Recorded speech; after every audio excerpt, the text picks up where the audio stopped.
welcome to the Art Corner. Today we're going to do a pet portrait, a little springy version of a West Highland Terrier. I thought it kind of looks like the Easter Bunny. I thought it would get everybody in the mood for spring. First thing you want to do today, we're going to work in oil. I know last time we worked in acrylic, but this is going to be a little different. So we've got our easel ready. I felt like this was a good size canvas, and I'm going to start sketching, which a lot of people think this is the hardest part.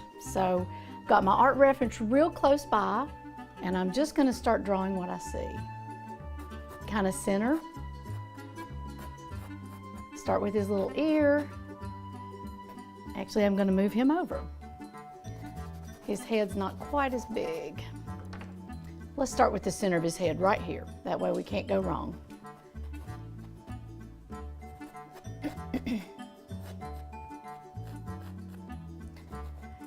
When you are working in oil, there's some things you need to get a little more product than with acrylic.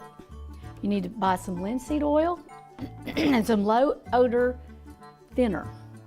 Both of those need to be on hand. You need a couple of sturdy palettes, paper towel or something to dab your excess off with.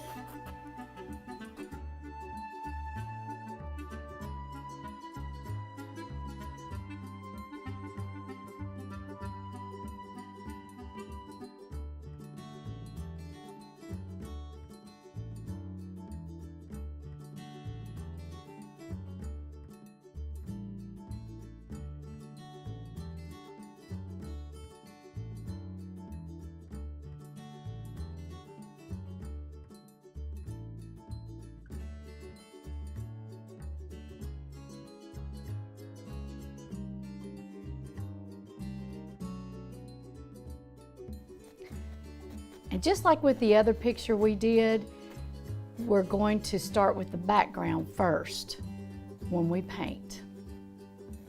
That way, if you do make a mistake as you're painting, it's easier to correct, and you want to work from back to front when you do painting.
Okay. All right.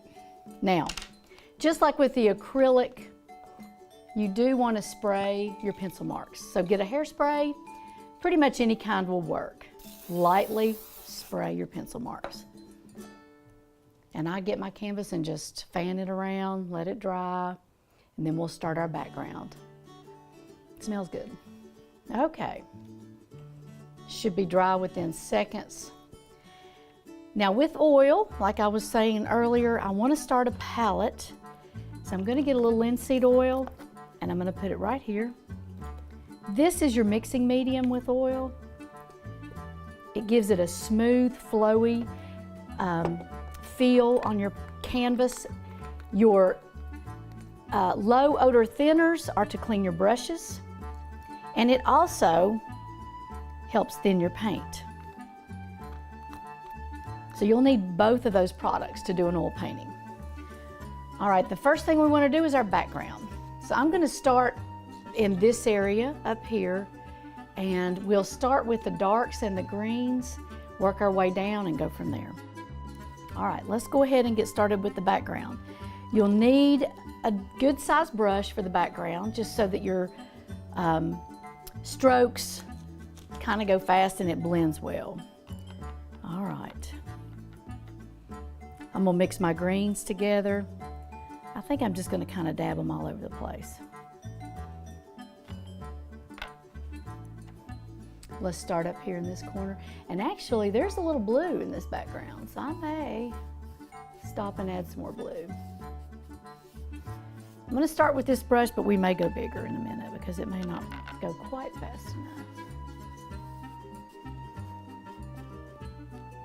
Now, get our black. I am going to go larger with my brush. All right, I am going to add a little white here to my palette and a tad bit of blue, just to add some color variance. There's quite a bit of blue on this picture. All right, let me mix these together. I'm dipping it in my thinners to thin it down so that it'll smooth out really. There we go. On the background. That blue really does help. And actually what I'm doing is dipping my brush into 2 or 3 different colors, thinning it down, and just kind of blending.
Now, I think that's a good blurry background. So what I'm gonna do now is, I think I'm gonna go ahead and actually start the puppy. I'm gonna squirt a little fresh white. And like we were saying earlier, whenever you want to clean up your paint, get a palette knife and scrape it around till you can get to the inside of that paint on your palette, and you can get the fresh, clean color here. I'm gonna get quite a bit on my brush and just sort of place the dog back where it needs to be. Here's the ears again. That way when you're painting, you'll be able to sort of tell where you were. Here's his little head, and yes, this paint is a little grainy, but we'll work through it.